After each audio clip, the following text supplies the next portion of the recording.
From now on, a lot of the work we'll be looking at closely overlaps with previous movements. In the post-war economic boom in the United States, and then in Europe soon after, the abstract expressionists pushed the boundaries of what constituted art once more, drawing heavily on the influence of the Dada movement from early 20th century Europe. The art that we look at during the next lecture will be made at around the same time, but is different in concept and style. Here's a list of terms, people, and places to look out for in this lecture and potentially use for your Unit 8 reflections. By the end of the 1950s and early 60s, the United States and the Soviet Union were the two major world powers. Both asserted this power by occupying and sponsoring governments across Vietnam, Korea, and Central America in the case of the United States, and Central Europe, China, and Cuba in the case of the USSR. Cuba was taken over by the USSR in direct response to American missiles in Turkey, very close to Soviet territory.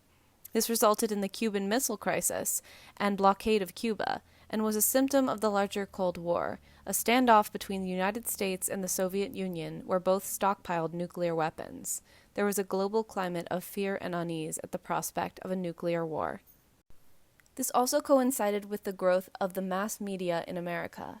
Advertisements, films, and news coverage were becoming commonplace, and the new visual language bombarded Americans. From the wealthy middle class emerged the ideal of the American dream, a happy marriage, children, stable job, and white picket fence. This was something that the media supported as a standard to achieve, and that many strove for. Disturbing the idyllic fragility of this dream, one that was, for the most part, reserved for white, straight Americans, major civil rights movements emerged during the 60s and later 70s. African Americans, women, Latinx and Asian farm workers, LGBTQ+ individuals, and many other minority groups all participated in activism and pushed for equality and against oppression and bigotry, led by influential leaders such as Martin Luther King Jr., Malcolm X, Cesar Chavez, Marsha P. Johnson, and many others. And finally, with the growth of the media and the increasing sophistication of radio and TV, there was a trend towards globalization.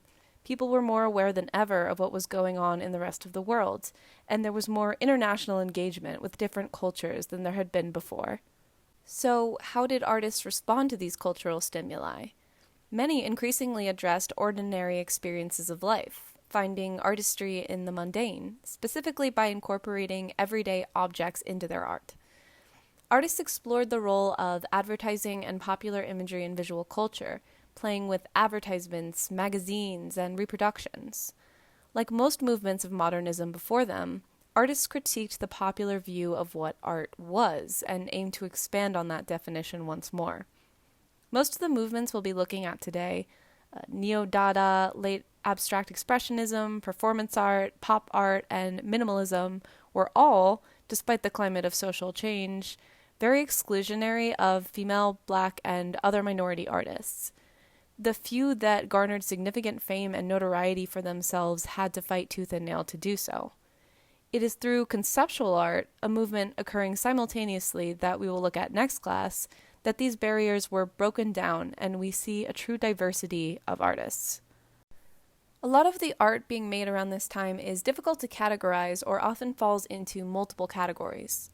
Most would describe the assemblage art of American artists such as Jasper Johns and Robert Rauschenberg as both part of abstract expressionism, on the tail end of the movement, largely pioneered by the New York School of painters such as Jackson Pollock, Lee Krasner, and Joan Mitchell. At the same time, it is Neo-Dada, inspired by the absurdist sculpture, painting, and mixed media of the Dada movement. Jasper Johns was directly inspired by Dada artists such as Marcel Duchamp.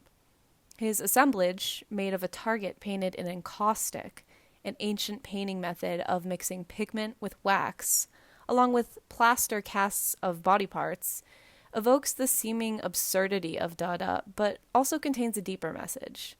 Johns addressed themes of identity and self-perception. Consider the target and multicolored body parts, usually hidden in wooden boxes that you had to lift the flap to see. Johns was a gay man, and this part of his identity is often expressed through his work. With the combination of intimate body parts hidden behind the doors and the violent focus implied by the target, What message do you think that the artist was intending to send? Johns is most well known for his series of flag paintings. This painting, Three Flags, was also painted in encaustic, with 3 canvases layered on top of each other. At first glance, it seems to be a patriotic painting, and perhaps it is, but Johns dealt not only in personal identity, but with identity as a whole. And like the later pop artists, he had an interest in popular imagery. The American flag at this time had a lot of meaning tied up in the image itself, and by taking it out of its context and arranging it in a new way, Johns may have been trying to divorce the image from its meaning so that the viewer could see it as just a painting rather than this powerful symbolic image. Another neo-Dada and abstract expressionist artist that was particularly notable is Robert Rauschenberg. He is generally associated with the creation of combine painting, or simply combines, artwork that incorporates various objects onto a painted canvas surface, creating a sort of hybrid between painting and sculpture. Rauschenberg's combines explored the blurry boundaries between art and the everyday world. In Canyon, a cluttered assemblage of paper, metal, fabric, photographs, and even a taxidermied bird, any meaning is not immediately evident. One critic proposed that Canyon was a playful recreation of a 1635 Rembrandt painting depicting the abduction of Ganymede, interpreting the suspended pillow as Ganymede's chubby Rubenesque form and the stuffed bald eagle as the form assumed by the Greek god Zeus. This meaning has been rejected by other critics, however, suggesting the connection is tenuous at best. Rauschenberg was greatly inspired by the Dadaists, who purposely integrated themes of meaninglessness and absurdity to make a point about the state of art itself. This may very well be Rauschenberg's intention. His works defy meaning, the iconography meant to be interpreted differently by different viewers based on their own subjective experiences. Neo-Dadaists and other abstract expressionists responded to earlier critics' claims that art had to be of one medium by incorporating multiple materials into their work. Performance artists, in a similar vein, aimed to defy the idea that only painting and sculpture could be considered arts. They challenged the boundaries between visual arts and performing arts, such as dance, music, and theater. Out of the many movements at this time, performance art allowed for the most diversity. Many female artists rose to fame for their work, seeing it as a chance to control how others saw them, since women were still very much restricted by social norms, fashion, and stigma. Performance art played a large role in the feminist art movement of the 1970s, which we'll look at during the next lecture. Perhaps most importantly, performance art began the trend of not just visually engaging, but actually involving the viewer. These were more immersive experiences that required the full attention and sometimes the participation of the audience in some way. Performance art can generally be organized into 3 categories: environments, happenings, and fluxus. Environments built on the assemblage style of neo-Dada abstract expressionists, but the artist wanted to extend that assemblage directly into the domain of the viewer. Environments were the most interactive type of performance art, directly involving the viewer and inviting them to participate as part of the art itself. In Capro's yard, a mountain of tires, tar paper, and barrels, viewers were invited to walk through the exhibit, experience the feeling of the rubber, the smell of the tar, all familiar, very urban sensations that one might not expect to experience in an art gallery. Happenings did not directly invite the viewer to participate, but instead were often high-energy, frenetic performances that aimed to evoke strong reactions from multiple senses. They were chance-based events, lasting for unpredictable amounts of time, with multiple unrelated actions usually happening at once. These performances happened for an audience and were meant to challenge the formal gaze of the viewer in a gallery. These performances ranged widely, from Eve Klein using naked models covered in paint to roll around on a canvas and create a painting, to Carolee Schneemann using nearly nude models covering themselves in raw meat to draw on themes of carnality and allow women to challenge the often predatory gaze of men by returning that gaze in a confrontational way, something that women could not normally do in American society. Happenings were visually stimulating and dynamic. In contrast, Fluxus performance art often had more symbolic and conceptual meanings, and conveyed this through more mundane, everyday actions, such as pouring water, performed methodically and repeatedly, sometimes for hours on end. Although many know her as the wife of a particularly famous singer, Yoko Ono established herself as a well-respected Fluxus artist in the New York scene long before she met John Lennon. Born in Tokyo to mixed American and Japanese heritage, Ono showed an aptitude early on for art and music and would later bridge these interests as a popular performance artist. In one of her most famous performances, Cut Piece, she sat still and impassive with a pair of scissors. Audience members were allowed to come up and cut off any small part of her clothing that they saw fit. Ono was one of the pioneers of participatory performance art, and her work often involves equal parts conceptual and physical elements. She has talked about Cut Piece as being about the relationship between the artist and the viewer, one of give and take, and she wanted to create a piece where the viewer could take exactly how much they want from the artist. Some members of the audience were hesitant, only cutting away small pieces of her sleeves, while others, mostly men, boldly cut off her shirt and bra straps as she sat impassively. Though perhaps not the original meaning, this piece has taken on another for feminist artists, the way that women are seen as objects to be consumed and taken from, expected to be passive and complicit in the violence. Joseph Beuys, formerly a German pilot during World War II, entered the art world as a political activist and teacher. His work deals with themes of his own personal guilt over the Holocaust and redemption. In his performance piece, How to Explain Pictures to a Dead Hare, Beuys sat in a chair in the gallery, his head coated in honey and covered by a mask of gold leaf. He cradled a dead hare in his lap, which he spoke to in incomprehensible whispers throughout the performance. His left foot rested on felt, which symbolized warmth, spirituality, and perhaps forgiveness, while his right foot rested on steel, symbolizing cold, hard, unforgiving reason. He carried the hare around the gallery for hours, quietly explaining his pictures, implying a spiritual connection with the dead hare and underscoring the inadequacy of words to convey art's true meaning and potential for profound revelation.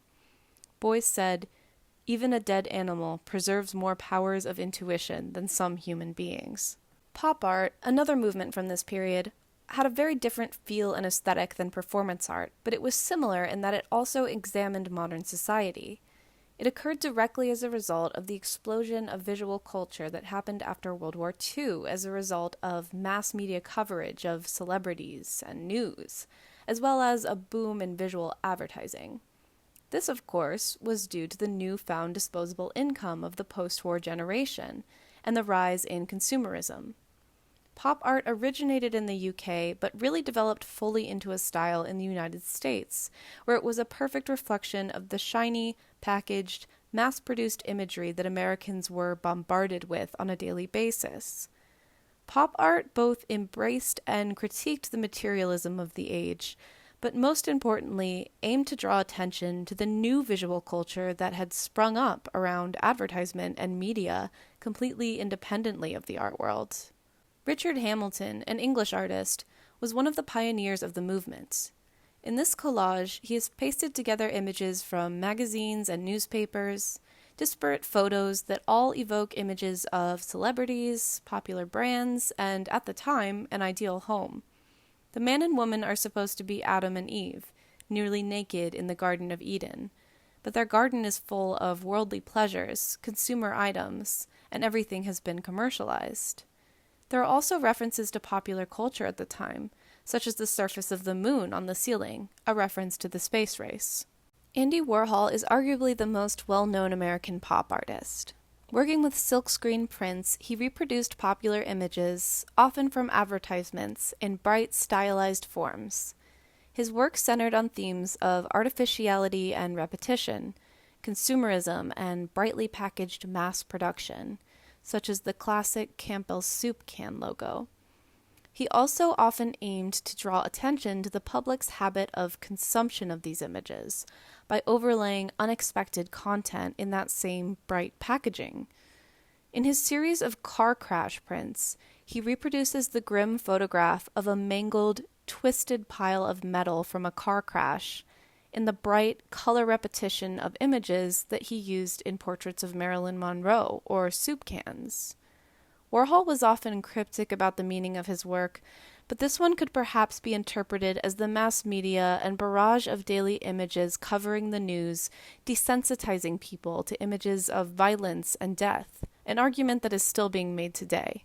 Another notable pop artist was Roy Lichtenstein, who also investigated the way that images from pop culture could resonate with more formal or high art.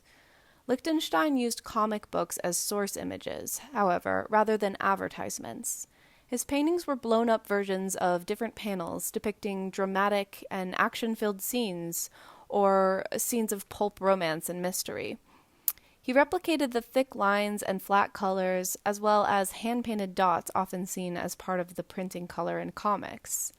Lichtenstein was interested in taking a form of low or commercial art and putting it in the context of a gallery or high art, and by taking it out of its context, changing the way that people saw and experienced it. A similar cheeky message is sent in this painting, which is a direct reproduction of a Picasso painting. Lichtenstein has rendered the cubist figure in a comic book style, a discordant but captivating blend of two worlds. The last movement we'll be looking at today is minimalism. Minimalist art is defined by its spare, geometric compositions, literally minimal in their use of materials and complexity. The art is non-representational, deliberately abstract forms that often had no inherent meaning or symbolism. Like pop art, it often references mass production, such as in its use of industrial materials like cement, fiberglass, and metal, and was very literal in its presentation, meaning what you see is what you see, in the words of painter Frank Stella. Minimalist art is meant to be experienced, taken in, without much further interpretation. Donald Judd was one of the more vocal advocates for the movement. His works encompass most elements of minimalism. They are simple, geometric, non-representational, and use industrial materials.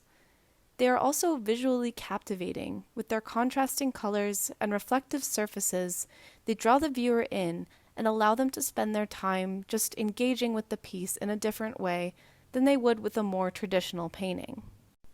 Minimalist works of art are often built for certain spaces, like installation art, or meant to be seen or experienced in a particular environment. This is perhaps most evident in the work of minimalist Dan Flavin, who uses light installed in particular environments, usually galleries but sometimes churches and other buildings, to entirely transform the experience of the viewer. Using fluorescent light bulbs of different colors, Flavin plays with color, space, and optical illusions to create new environments to navigate and new ways to experience art. The tubes are simple, not very complex forms, but the idea of using fluorescent lights, an industrial material, totally changes the experience of the art and the space in which the viewer moves. Another minimalist who pushed boundaries of formal art and engaged viewers was Carl Andre. Andre's works are particularly notable even today because many of them are meant to be touched and walked on, in direct contrast to pretty much everything else in a museum or gallery. Andre also used industrial materials and sparing geometric forms, but like Flavin, wanted to evoke the senses a little more, which he does through touch. Texture, firmness, temperature are all elements that are part of Andre's work. This piece, Copper Steel Alloy Square, is literally meant to be experienced by viewers as they walk across it and feel the difference beneath their feet, focusing on the material and the sensation.